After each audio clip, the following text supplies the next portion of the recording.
네, 국민의힘 추경호 의원이 오늘 법원에서 영장실질심사를 받습니다. 네, 자세한 내용 취재기자 연결해서 알아보겠습니다. 한채희 기자.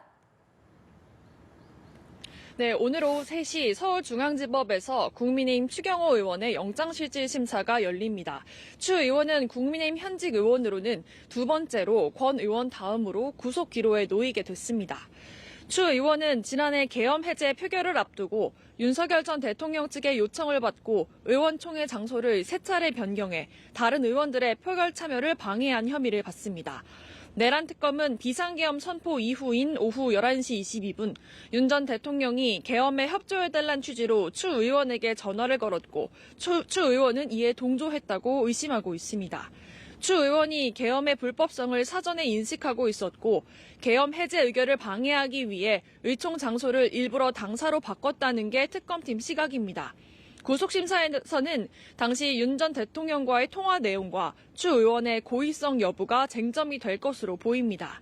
추 의원은 모든 혐의를 부인하고 있는데요. 특히 의원들의 당사 집결은 국회 출입이 차단된 시점에서 임시로 내린 조치라고 주장했습니다. 추 의원의 구속 여부는 심사가 오후 늦게 시작된 만큼 계엄 1년이 되는 내일 나올 가능성이 있습니다.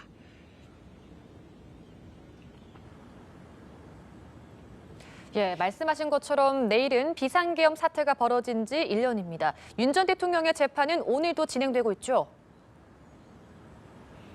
네, 내일이면 12.3 비상계엄 사태가 벌어진 지 1년이 되는 가운데 계엄으로 촉발된 재판도 막바지를 향해 달려가고 있습니다.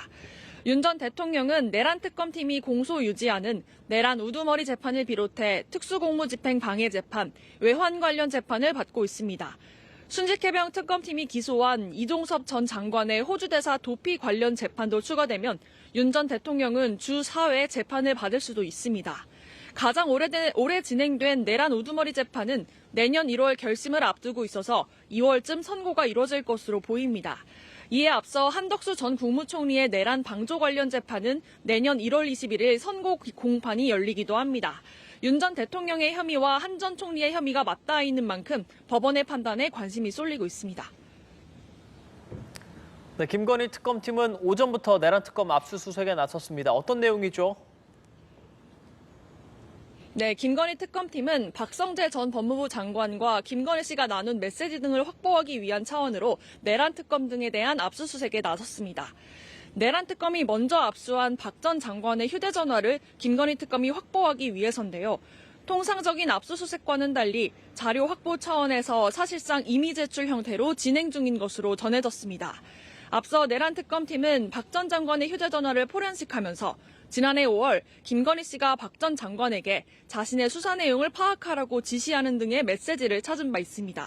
내란 특검은 이를 토대로 윤 전 대통령 부부와 박 전 장관이 정치적 운명 공동체라고 의심 중인데요. 김건희 특검팀은 이번 압수수색을 통해 김건희 씨와 관련된 수사 범위를 파악하고 직권남용 관련 수사를 이어갈 것으로 보입니다. 지금까지 서울중앙지법에서 연합뉴스TV 한채입니다.